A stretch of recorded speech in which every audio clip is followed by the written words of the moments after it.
Hello, beautiful soul family, and welcome to Weekly Wisdom and Insights, your home for spiritually guided transformation and empowerment. I am your host, Dearjames, and together with the unseen, spirit, source, and symphony, we listen to the current energies, we listen to the unseen, and we go as guided.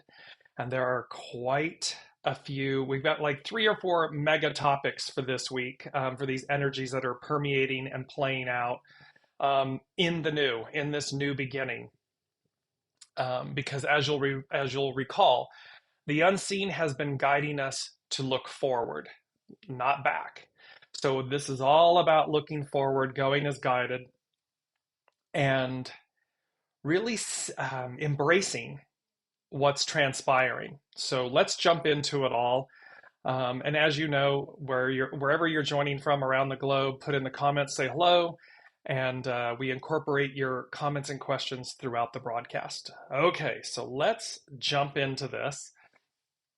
One of the first things we are dealing with, and I'm going to show you, welcome Alicia, I'm going to show you the main energies first that we are dealing with, and because that helps us set the stage for what's taking place.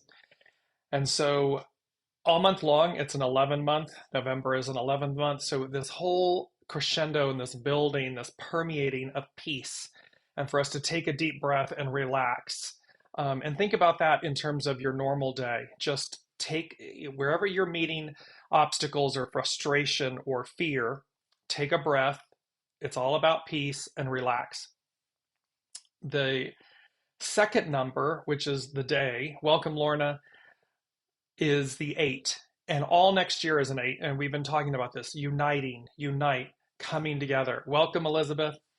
And so it's this beauty about, and think about that, and this is a really powerful message. You're going to see how this unite, bringing the various portions of ourselves into harmony, into unity, let alone the macro of that, which is all of humanity, 8 billion people, being one with, uniting, coming together. The 2023 is a 7-year. Welcome, Deborah. It's all about the army, the legions, the correct discipline, knowing that we have everything we need in every given moment. It's just that simple. When we add the 11 and the 8 together, it's a 19. That's approach. We're approaching the new. We're approaching something and we're going to advance. And again, it's each individual step. So micro, macro, keep that in mind. Our individual lives and what we're experiencing is the micro, and then the whole of the whole, this advance towards the new, is the macro. And then when you add all the numbers together, the 11, the 8, and the 2023, it becomes a 26. And the unseen was very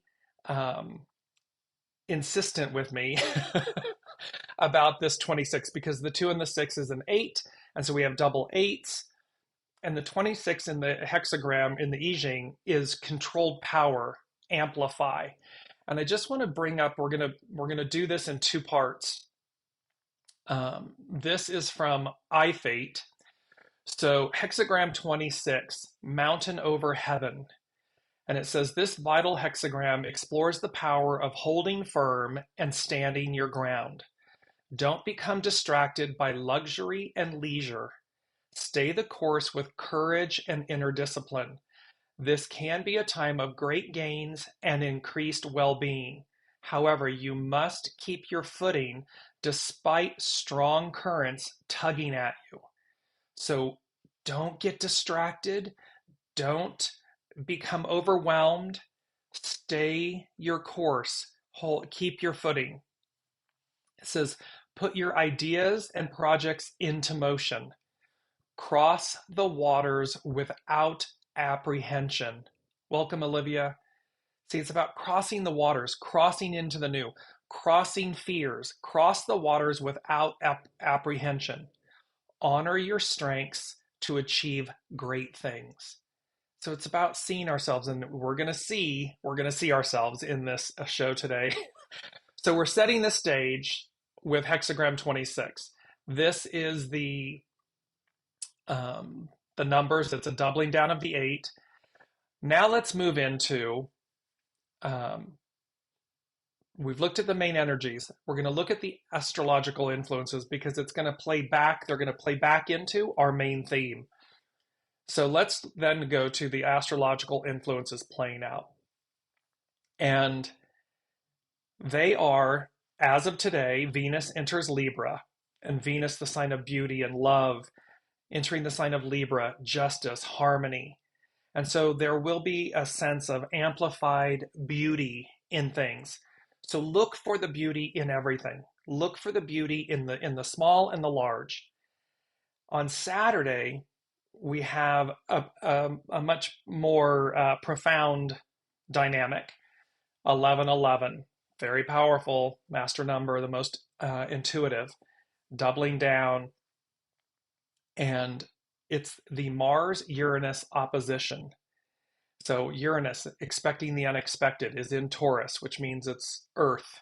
It will be tangibly felt and realized. And then Mars, how we act. It's the divine masculine in us. It's actionary. It's the creative force. And they are opposing one another. They are opposite one another. And let me just share my screen for a moment with you and bring up, this is Pam Youngin's North Point Journal. And the piece that we are going to look at here is the Mars-Uranus opposition. The strongest influence we're working with this coming week is an excitable and unpredictable Mars-Uranus opposition. While the aspect isn't exact to the degree until Saturday, November 11th, we are likely already feeling its effects, which will build in strength over the next several days. I don't know about you all, but Monday was a humdinger for me. And it eased off yesterday and today, knocking on wood so far, wonderful. So it's building in strength. Mars, the planet of personal will, action, and desire, is currently in Scorpio, a sign of great emotional intensity. As the red planet approaches its opposition to radical Uranus, we can feel increasing restlessness and impatience and a powerful resistance to anything that seems to control or restrict us. Welcome, Colleen. Our energy may be very scattered, making it hard to focus. I experienced that. I don't know about you all. Put it in the comments, let me know. The freedom-fighting urge is strong with Mars in aspect to Uranus. Plus, whenever Uranus is involved in an aspect, there can be an element of surprise in events that occur. Anger can erupt suddenly, and we may feel a strong impulse to take immediate action without considering long-term impacts. Keep that in mind because that plays to hexagram 26. If we are unable to temper the impulsiveness that tends to be triggered with Mars-Uranus aspects, and also are willing to be flexible when it comes to our expectations, we can tap into the positive potentials of this opposition. This aspect can inspire greater courage, crossing the waters, going as guided, moving into the new, and help us break free from routines and enable us to recognize and purge long-standing fears or resentments that have been controlling us from an unconscious level. So the positive aspect of this is literally about breaking free. It's purging the past. It's purging these things that have manipulated us, controlled us, been unseen, and not to be reactive. Respond, be proactive, see yourself. And we're gonna see this in a big way here in a moment. These benefits are more possible if we stay grounded, take our time when making decisions, and remember to breathe. Uranus often has effects similar to an electrical current or a lightning bolt. Nobody ever wanted to be struck by lightning, so keep that in mind. A strong connection to Earth and to nature acts like a copper grounding wire or a grounding rod, dissipating the static energy, protecting our neural pathways from overwhelm, and helping prevent a short circuit. So, by all means, stay grounded, take a deep breath, take a pause, and as we're building, because this comes up on Saturday, the unseen is saying to me, find yourself. Be willing to find yourself, not what's happening, not what's reactionary, not what might be pressing your buttons. find yourself. Find yourself in the chaos, in the storm, so that you can sit and, and they're saying, they're literally like, so that you can laugh with yourself, at yourself. And when we say at another, meaning it's not what's on the surface. It's what's within it. It's what's buried within. So have that sense of joy, that sense of humor to navigate and receive the positive aspects of this moment and these energies.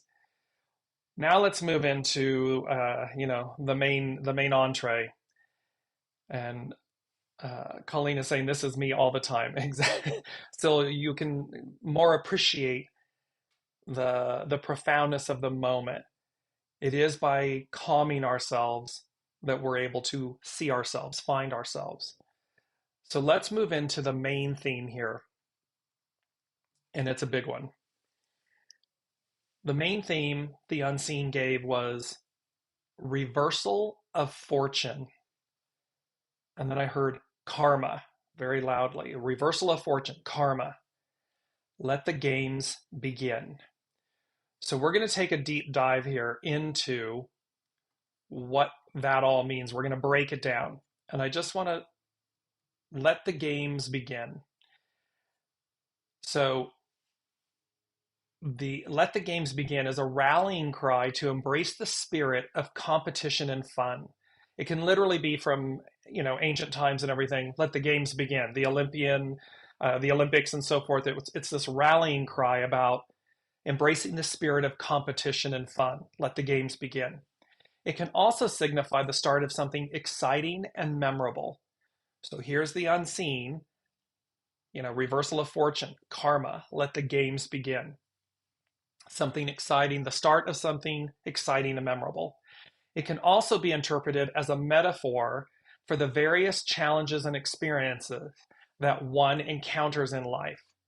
This whole thing which we've had, and none of these are said in a negative connotation, simply what is. What goes around comes around. What you reap, you sow.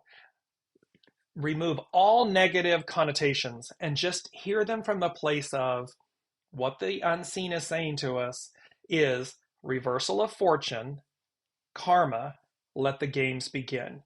And so there's this, they're saying to me, there's an irony in this statement. They're like, I can hear everyone like, really, dear James, are you trying to, sugarcoat this one? No, they really are. The unseen is really saying the simplicity. It's the karmic wheel in the tarot. It's the wheel of fortune in the tarot, and the world card. It is that aspect of where we are, because remember, Pluto in Capricorn is finishing up, tidying up before it officially moves into Aquarius 1/24/24, January 24th of 2024. And we're doing this life review. 8 billion people on the planet. We are having a patriarchal, divine masculine life review. And there's Pluto tidying up business. And the unseen is saying reversal of fortune. So wherever you have been, if you've been really, great and good and kind, and yet you've been kind of held back, held down, and so forth, reversal of fortune. If you have been seemingly, raking it in and however you've been doing it at the expense of others, reversal of fortune. Karma, as we will get into, is not retribution. It has nothing to do with revenge and retribution. It has to do with cause and effect. And so this is where they're saying, let the games begin. Let the spirit and the generosity of what we have created be experienced, come forth. That is what they're talking about here. And so let me bring up, I'm going to bounce back to the actual chart for the astrological chart 4. It's up on the screen now. So we're looking at the 11-11-23 Mars-Uranus opposition astrology chart. And you can see on the upper kind of top right, there's the sun and Mars next to each other. Slightly further to the left is Mercury. Directly opposite, coming southward, southwest a little bit, you will see in the green symbol, that's Uranus. Now, what I want you to focus on, because it plays out to what the unseen gave us. So we have this Mars-Uranus opposition. That's the strong red line in the center of the wheel. And this is from astroseek.com. What I want you to focus, though, on are the blue lines. And if you notice, the blue lines, if we start on the left side, Uranus at the bottom point, it goes up to Neptune. The blue line goes up to Neptune. It goes across towards the top to Pluto. Come from Pluto, it goes over to Mercury. And from Mercury, it goes down to Venus. And it looks like, and then you see a blue line between kind of the Sun and Mars and Neptune. You see a blue line going across. It looks like a tent. So the center of this, it looks like this. And what I heard was the way appears. Let me bring up this image. The way appears. And then they showed me the image that you're seeing on your screen. It can be representative of the 1 in dominoes. It is the division symbol, the obelus. And they said the way appears, and very clearly, this symbol. Along with, from the astrology chart, the big tent, tabernacle, opens. And then I knew that it was a celestial event. And then they said, written in the stars. So what does this all mean? We have this, I'm going to bring it back up again. We have this Mars-Uranus opposition. We have this 11-11 astrology chart. And we have this big tent, tabernacle opens. And then this symbol, the way appears with the obelus symbol. And I want to come back to you. So there was a big piece of this that the way appears, and the obelus, the division symbol, was taking, in essence, mathematically, it's about taking two disparate things so that you can divide them into a singular, into a harmony. So imagine two parts of ourselves: ego, mind, personality, shadow self, and soul self. And this division, and yet the division brings about a singularity, a singleness, a wholeness, a unity. There's that aspect playing out. There's the aspect of the way appears. And with this symbol, let me just bring it back up again really quickly. You could denote as above, so below. Because these two singular blue dots, and they had me working on the color and this blue and representing royalty, divinity. When you look back a lot, Mother Mary and so forth, the white and the blue, very prominent, denoting royalty. We talked about last week the Sangreal, the royal blood.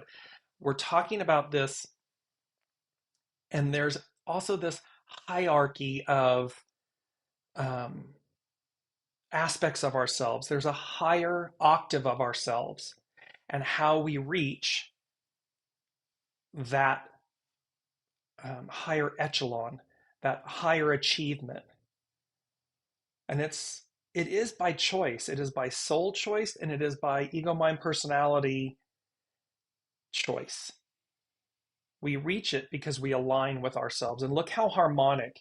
That vertical alignment is very harmonic. It's perfectly aligned. And it is vertical, it's not horizontal. So this aspect of unity, that it is a symbol, a picture speaks 1,000 words. So they are saying to us, there is going to be, the way appears. Something is going to appear that symbolizes the way. And this brought me back to, what it immediately brought me back to was the Star of Bethlehem. When baby Jesus was born, the three wise men who are in Persia, this Star of Bethlehem appears. It's not regularly there or regularly seen. It was a phenomenon. It appeared. They knew to follow it to the newborn Christ, baby Jesus. It showed them the way. There's a bajillion stars in the heavens. There are the planets that appear regularly. That's a way, my way, your way, highway. And then the Star of Bethlehem appeared, and it was the way. And that's what they followed. So there's an aspect here about this, that will take place. Then the Israelites, having been freed, Exodus, freed from from Egypt, the big tent and the tabernacle. Bringing back up this image. There we go.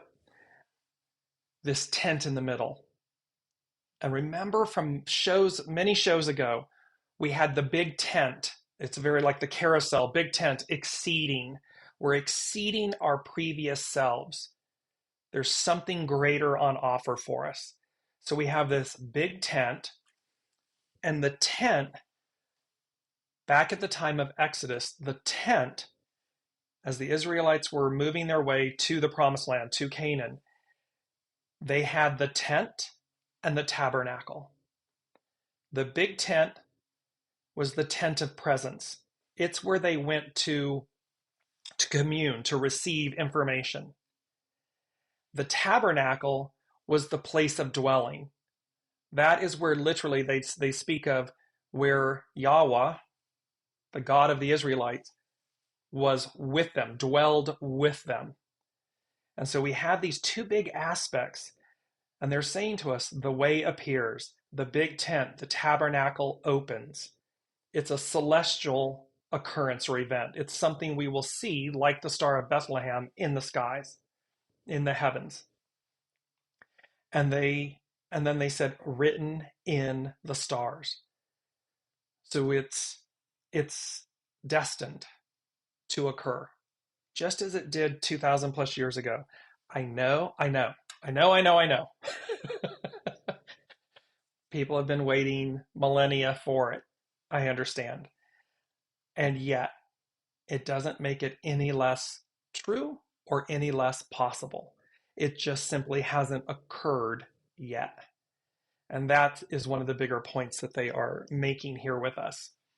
To go along with, I want to bring up the Sabian symbols that go with these, with the 1111, with the Mars-Uranus opposition. And so when you look at Mars, it's at 21 degrees Scorpio, so it's going to be 22. And it says, obeying his conscience, a soldier resists orders. The keynote is a readiness to face the results of a refusal to follow the authoritarian patterns of an aggressive society. It's saying that we have a state of consciousness, and its end all be all is inner freedom. What it's saying is that, so we're having this life review of patriarchal Piscean era rule.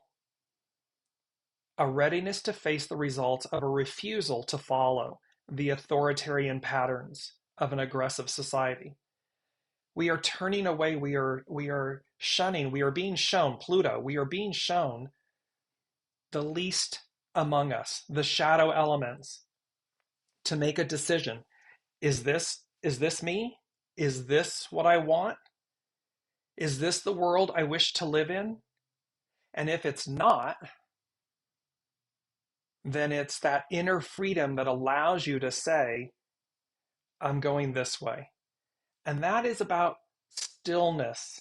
It's strength and stillness. It's not yelling and screaming in someone's face. It's not demeaning the other side or whoever that may be. It's simply saying to yourself, with yourself, seeing yourself and saying with great resolve and strength and courage, I'm going this way. This is the world. It's over here. This is the one. It's in the new. It is not about cleaving to the past. So there's Mars. And remember, Mars, actionary.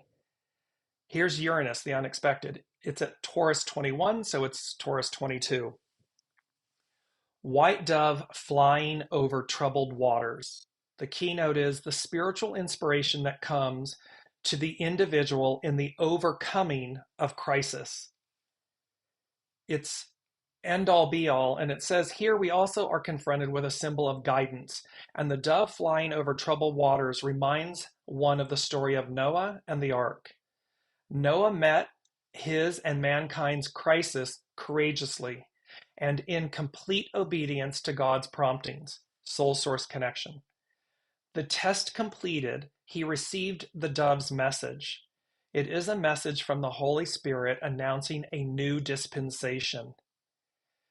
This symbolic scene can be applied to personal crises resulting from emotional upheavals or from the eruption of unconscious forces and impulses into the consciousness, something coming from higher.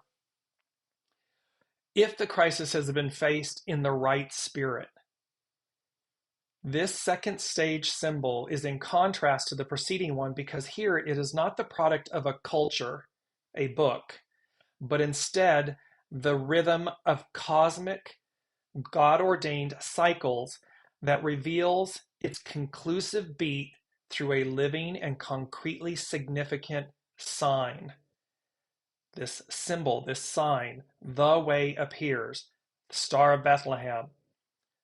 And it is, quote, a reward to the faithful. So it is about being aligned and believing. And in the Bible as a reference, it always speaks to be ready. Be ready means to live rightly, correctly,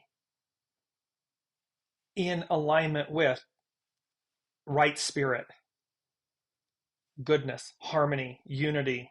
There's all the examples that we have. Just to give you Pluto sitting at the apex of the tent, a woman reading tea leaves. Its keynote, the ability to see the signature of hidden meaning in every occurrence, drawing one's attention. Its end-all be-all is about clairvoyance. So here again, we have this clairvoyance aspect. We have, let me give you another one really quickly. The sun is sitting right next to Mars. It's Scorpio 19. A parrot repeats the conversation he has overheard. The capacity to transmit transcendental knowledge, otherworldly knowledge. So the parrot is repeating the conversation it's overhearing from a higher octave. Its end-all be-all is about channelship. So clairvoyance, channelship, being able to intuit and hear. Multiple signs and symbols here about it's not just about our everyday lives. That is the illusion that's in front of us. That can be the chaos, the crazy, the circus. What is fundamental and what is very clear from this reversal of fortune, karma, let the games begin, is a celestial event, our ability, clairaudience, channelship, our ability to hear and receive something outside of or via our soul source connection, outside of the norm, and how that will play out. Now let's dip our toe into karma, shall we? I can hear everybody going, no, shaking their heads. No, I'm good. So karma, this is from Wikipedia. Karma, from Sanskrit, is a concept of action, work, or deed, and its effect or consequences.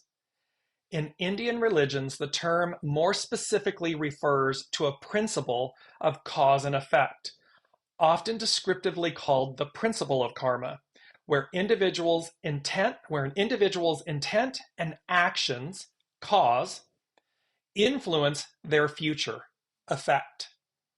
Good intent and good deeds contribute to good karma and happier rebirths, while bad intent and bad deeds contribute to bad karma and bad rebirths. And remember, everything being divine and neutral, see, karma is really neither good or bad.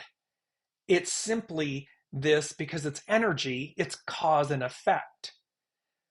We then as humans will experience something in a positive or negative manner, and yet as it unfolds and it flowers, we can, our judgment or our assessment of that can evolve.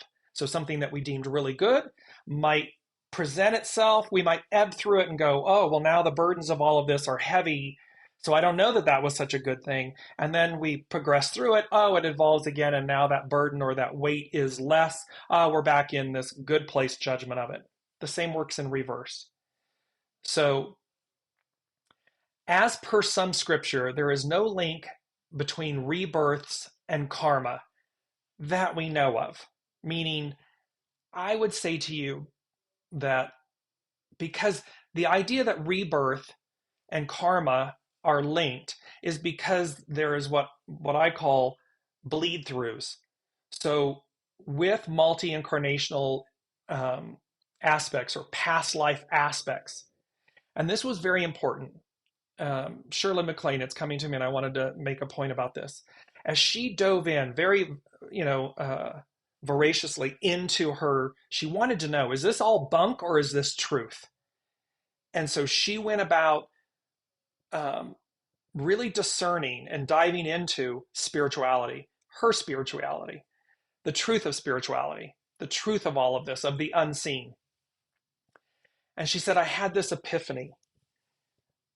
And she said, what came to me is, if I've been here before, past life reincarnation, and I'll be here again, or the possibility that I will be here again, what I do in this lifetime, in the present lifetime, the present incarnation, matters. That is the epitome of karma. So if I've been here before, and there's the possibility, the likeliness that I will be here again, what I do in this lifetime matters. Everything I do matters. That's karma.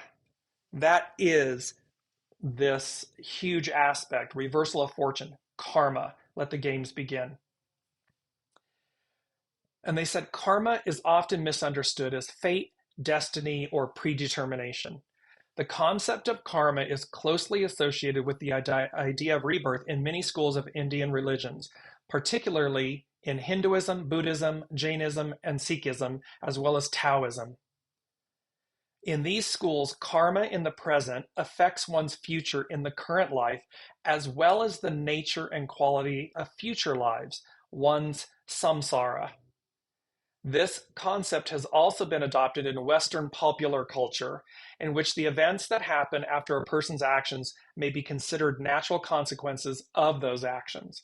So we've talked a lot about, in Weekly Wisdom and Insights in this journey, about the purity of one's intentions. Because when we really sit with ourselves, when we really see ourselves, we see the wisdom of the fact that everything is divine and neutral. Everything is energy.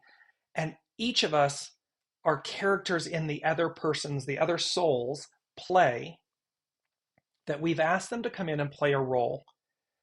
Humans will readily accept that when it's good, when it's, quote, neutral or good, positive.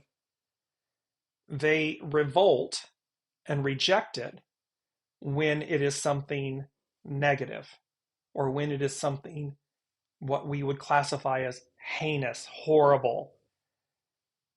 We stop ourselves from looking to allow something to unfold, to flower, to see what's beneath, what's within.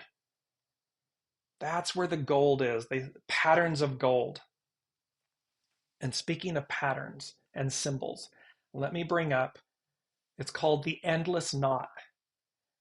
It is the image or the symbol for karma. And you can see it's an endless, quote unquote, knot or creation symbol. It continues to keep enveloping, no beginning, no end. And so this endless knot, and yet knot, it can mean bound up, tied up. It can also, when you look at this image, look like the most beautiful tapestry, this woven, moving, endless creation, this tapestry of creation. So again, what is your karma? What is your dharma? What are your choices? And this is what is playing out at this moment. It says karma also refers to a conceptual principle that originated in India, often descriptively called the principle of karma, and sometimes the karma theory or the law of karma. So here I just want to give you in causality, a common theme to theories of karma is its principle of causality. This relationship between karma and causality is a central motif in all schools of Hindu, Buddhist, and Jain thought. One of the earliest associations of karma to causality occurs in the Brihadara Niyaka Upanishad. I know I just brutally mangled that and I practiced it. And it says, now as a man is like this or like that. According he acts and according as he behaves, so will he be. A man of good acts will become good. A man of bad acts, bad. He becomes pure by pure deeds, bad by bad deeds. And here they say that a person consists of desires. And as is his desire, so is his will. And as is his will, so is his deed. And whatever deed he does, that he will reap. So there's a massive reminder and opportunity at this point. And it's not lost on me as well to say to everyone, to a degree, what is. Anything that has already occurred, the Piscean era, the patriarchal rule, it's already occurred, it's already happened. And we are at this cleanup stage review before we move forward. It's hexagram 6364, before completion and after completion. It's that thing of we're looking at this so we will reap what we sow. We will receive divine and neutral, the energy of our actions, of our deeds. And that's okay. Everything is purposeful. Whatever the soul said it needed to experience is what it's experiencing. What we collectively said we needed to experience, we are experiencing. The point will be, what do we do now? Who are we now in this moment? Own, atone, release. We can quote unquote, change the past by changing the present, which changes our future. We can atone for things that we've done silently. We can earnestly atone and then release it and move on, move forward. That all creates new karma. And yet in the new, I'm mindful of in the new, the unseen has said to me many times, it will not be this reincarnational wheel. The new is the new. It's a whole new operating system. And so as we advance, and you may be saying, well, Dearjames, then why did why did we just spend 40 minutes on this? Because in this life review, we don't throw the baby out with the bathwater. We stand on the shoulders of giants. We stand on the precipice of what came before so that we see into the new. There will always be a part of us, even if the order, the new order of things changes, the way changes. it will still some way, somehow have aspects of who we've been, even though we proceed, we advance in a new way, a different way. And that's why we have this review. The second thing they said with this was they said a great or grand awakening. And they had me use the word grand with an E. It denotes a feminine aspect. In Latin languages, the E at the end denotes a feminine aspect. So there's a great grand awakening. And then I heard the song Honey, Honey by ABBA. And they said a feeling or state, because it was euphoria. And then I heard euphoria. And that euphoria means a feeling or state of intense excitement and happiness. And so this great grand awakening, this Honey, Honey, How I Love You, it's a love story. It's a song about a love story. And this euphoria, a feeling or state of intense excitement and happiness. It says to me, when this celestial event occurs, that is what we will all feel, this sense of euphoria, this intense excitement and happiness. When you really just sit and think about the world as you want it to be, this love, harmony, balance, goodness, joy, it brings about an intense feeling of excitement and happiness.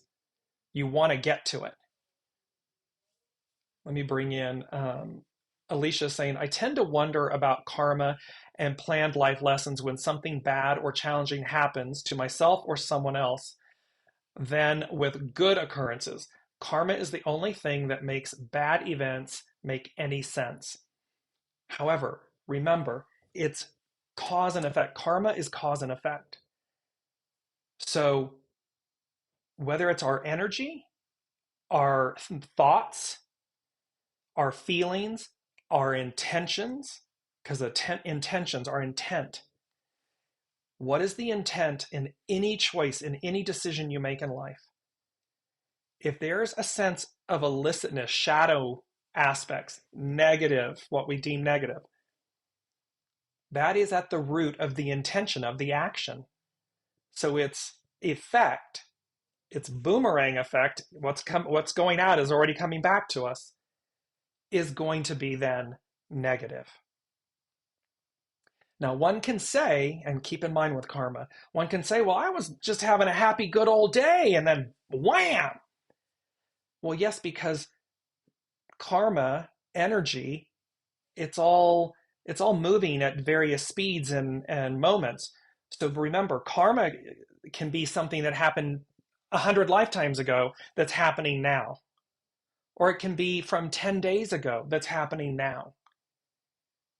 It is for us to remember and recognize when something occurs, and the unseen is saying to me, when you just sit with yourself, when you see yourself,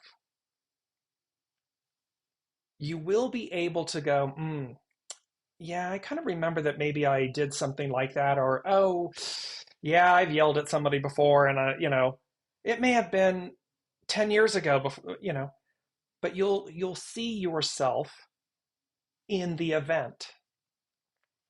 And thus wisdom, divine truth, seeing oneself.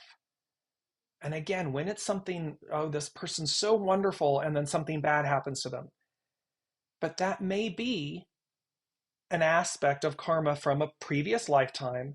And then again, to stay in non-judgment of something, what unfolds and flowers from that event in this lifetime with and for self and others? Because it's never what it appears to be on the surface. There is always this pattern of gold, this divine purity and truth playing out. And that is the divine way that it was orchestrated. And it's only by allowing the unfolding, by making space, by emptying our vessel. Let me not judge this. Let me see what comes about within myself and others. Ah, there it is. There's the gold.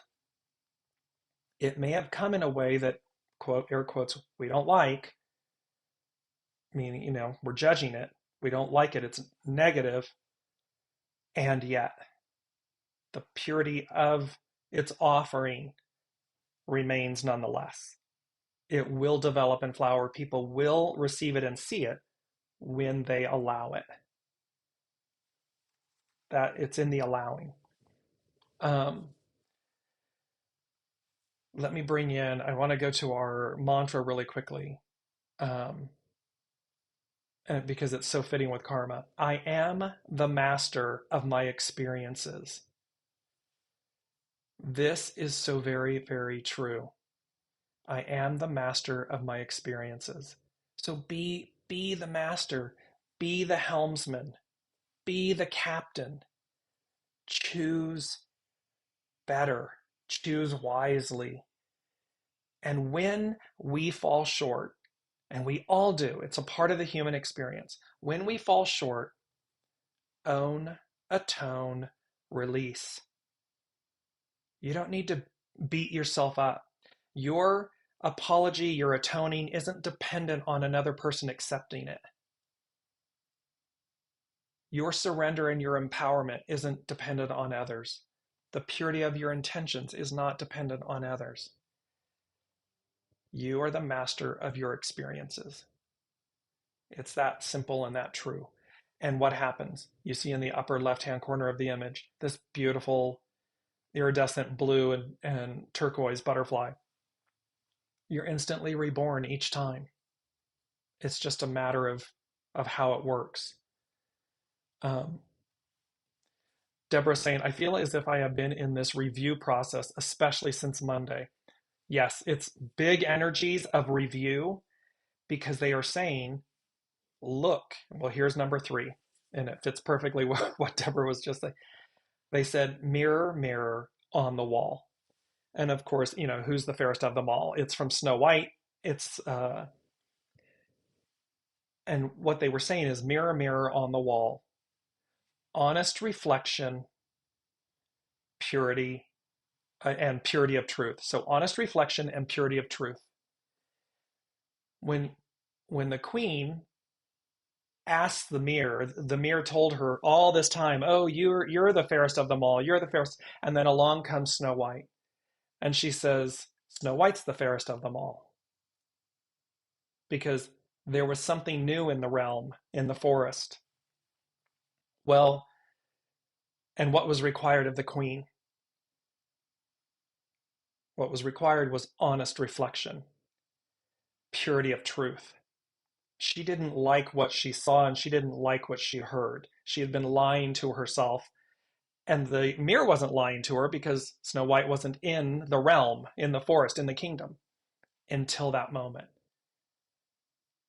And then the queen had to reconcile with someone that was pure, more pure. Well, it's that same aspect of self. There's an aspect of each of us that is more pure than what the ego mind personality aspect has created. And so, again, there's this big opportunity for all of us to see ourselves honestly, purely. And then what will each of us do is up to us, but what will each of you do with that wisdom? Because it is wisdom, with that truth. Are we willing to course correct? Are we willing to empty our vessel? Are we willing, or do we double and triple and quadruple down? Do we know all and everyone else knows nothing or little? It depends. It's a choice. So, um, Alicia's saying that was my point. Even if we can't see why something bad is happening to someone, we're just not seeing why they created the situation on a higher level. Yes, because again, our thoughts, our actions, anything that's deemed quote unquote negative. And so we can see on a world stage negative choices or events, cause, and its effect. the effect of it may play out 100 years later. It may play out 2 minutes later. I mean, you see those videos, they're showing, like YouTube and, oh, karma. Oh, so they do something and cruddy, like they cut somebody off and then all of a sudden they wreck their car. And they're like, instant karma. Well, so it can play out instantaneously or it can play out lifetimes later. The moral of the story is, if I've been here before and I'll be here again, what I do now matters. Profound wisdom by Shirley MacLaine. Profound. And thereby, this moment of review, this process, and it doesn't mean we don't have to be worried and overwhelmed at, oh my God, I'm a horrible person and blah, blah, blah, blah, blah. That's not the moral of the story.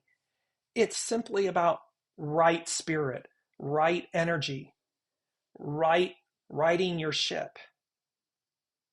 And you can do that at any moment, at any time. It just needs to be earnest, honest, pure.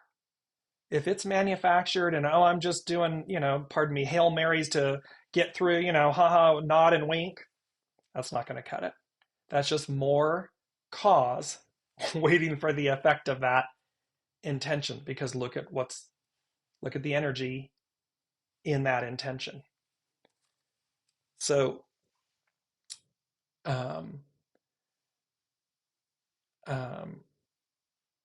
exactly, Olivia's saying atonement is actually at one-ment. Exactly, it's that atoning, and there's great things. You can sit, maybe someone's a past person that's no longer, maybe you're not in contact with someone. You can still earnestly, when you feel it, not if, when you feel it, you can earnestly write out an apology or say, I'm so sorry that I wronged you. Because the thought should be earnestly, do you want to come back in another experience? And while the new says it won't be this reincarnational wheel and aspect. So, Dearjames, why would it matter? Because we're still right here in the here and now. We're still in the present. So what we do matters. Right spirit, right energy. So we can write, R-I-G-H-T, write things, and we can write, W-R-I-T-E, write things to atone for things, to make them right. Even if the other person is unable to accept them, whether that's a physical aspect or whether it's the fact that they're not having it. They're not accepting your atonement. But remember, your atonement isn't dependent on them. Your atonement is dependent on you. Are you earnestly atoning for something? Should you do so? Own, atone, release, and then release it. You don't need to beat yourself up for the next, eternity, because you've earnestly atoned for something, and then you release it. And watch how, they say in French, très léger, you become very light. It lightens you. It moves you forward. It advances you. So that whenever all of this occurs, you'll be that much further down the road, so to speak, down your path, your journey of rightness. And that purity will speak for itself. Last but not least, the fourth thing, 4D. We're in the 3D. This is 4D. And they said the honest, underlined, engine, E-N-G-I-N-E. The honest engine wins the race with multiple exclamation points. Now, the honest refers to the feather. So back in ancient Egypt and Egyptian times, your soul, your heart, your soul was weighed against the weight of a feather. If it was deemed to be pure and honest and true and good, it moved forward, it advanced. If it wasn't, if it was not that, it didn't. So the honest feathers, engine. The engine that they're speaking about is the soul, purity of the soul, because it is our life force. It is our engine. It is the spirit, the soul. So the honest engine, feather, soul, wins. Win is advance. W-I-N-S is advances. That's the win. The win is advancing. And they said, the race, not a race, not some race, a race. I'm sorry, the race. The race is next level ascension. So the race that we're all running, not competing in, but participating in. The race is ascension. So what we win is next level ascension. So the honest engine wins the race. Feather, soul, advances, next level ascension. And then they said, lastly, they said, dream a little dream of me, which they've given us before. And this is literally the Father. This is source. Dream a little dream of me. Think of me as I think of you.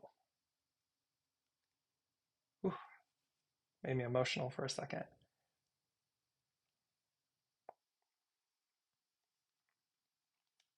Dream a little dream of me. Because what the divine masculine, the divine feminine, the divine mother, father, the all that is, wants for us is what they want for themselves. This love, this goodness, this kindness, this joy, this oneness, this unity. So this dream a little dream of me is a reminder. It's a way for us to remember who we really are and how we get there, how we return, amaji, return to the mother, how we come home. And we can come home to ourselves. It's not outside of us. It is the spirit of truth that says, I am this divine creation. I am love. I am goodness. Well, how do I come home to myself? Quote unquote, through the Father, through the Son, through the Spirit, through the soul. Not ego, mind, personality. You're not going to buy it. You're not taking it with you. You can't bribe. You can't lie your way. You can't steal it. None of that works. Like they said to us with the partridge, Jeremiah 17, 10, 11. Remember, what you do illicitly, you lose in this lifetime and you're rendered a fool. So it's by earnest action, earnest intention. That is the way to the way through. And this dream a little dream of me, ... And this came up in a client's reading most recently, and it was it's a greater narrative, but it's all when the clock strikes 12. So again, there's an aspect of this 4D aspect, this event occurring when the clock strikes 12. And 12, midnight 12. And this dream a little dream of me when the clock strikes 12 is to remember who you are. It's to remember where you're going. It's to know that you've won the race because you've done the works. And that is where, let me just give you the two. I'm going to post hexagram 26. Again, it is mountain over heaven, great achievements, strength, and stillness. We don't have to run roughshod over ourselves or others. This is about strength and stillness, truth, purity of truth, honest reflection, and what we do with all of that wisdom, with all of that, with all of those gifts, and not being afraid to see ourselves. If somebody else doesn't like what they see, that's them. You just have to love what you see. Just make sure that what you love, that you see, is pure, meaning it's a pure image. It's not the queen in Snow White. lying to herself. The mirror wasn't lying to her. At the time, she was telling her the truth. You're the fairest of them all. But that doesn't mean that amongst the whole of the whole, that that's anything to write home about. She was only able to truly see herself when Snow White came into the forest, into that realm. And then the mirror says, now she's the fairest of them all. Not from her beauty, her physical beauty. Yes, she was beautiful. It was her inner beauty, her inner purity. And are we willing to do what's necessary to embrace all of that? Let me bring up the two quotes really quickly, mindful of the time. 1001 here, it's 1001. Remember, the way to through. It's this image right here. 1001, the way to through, the way. So our first quote, life's secret is that it has been committed to your success since the beginning. It has always been there. Life's secret is that it has been committed to your success since the beginning. And the second quote, which I love this with hexagram 26, overcoming others shows force. Overcoming yourself demonstrates strength. These are both from Carrie Hone at cafeosoul.com, where we always use them for, a lot of the times we use them for the hexagrams, for the I Ching. So again, remembering, and look at the repose of this lion.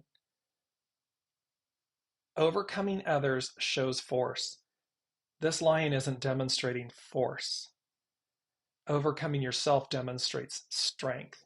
This lion is demonstrating strength. I am. It just is. I don't need to go Mars. I don't need to go cause something that the effect will come back to bite me later. There's a beauty in the strength of all of this. Let me just finish up. Deborah said, I love that, and heard someone else say that last week. It absolutely resonates with how we should see ourselves. Elizabeth's always coming home. I know my connection to source is coming home. Exactly. Coming home, these things with Deborah and Elizabeth, and Deborah saying, let me just bring it all together.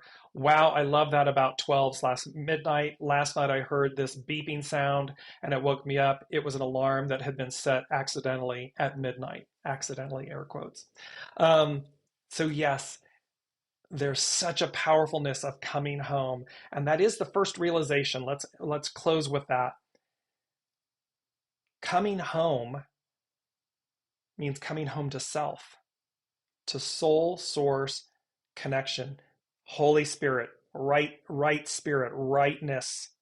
That's what coming home is. That is what aligns you with true north. That is unwavering. It's been committed to your success from the get-go. It's what you arrived with. It's what you leave with. It is that soul, S-O-U-L and S-O-L-E relationship that you will have. It's eternal. And that is the way to and through. And it's never too late to, quote unquote, air quotes, get it right. Meaning, be the steward, be the master of your experiences.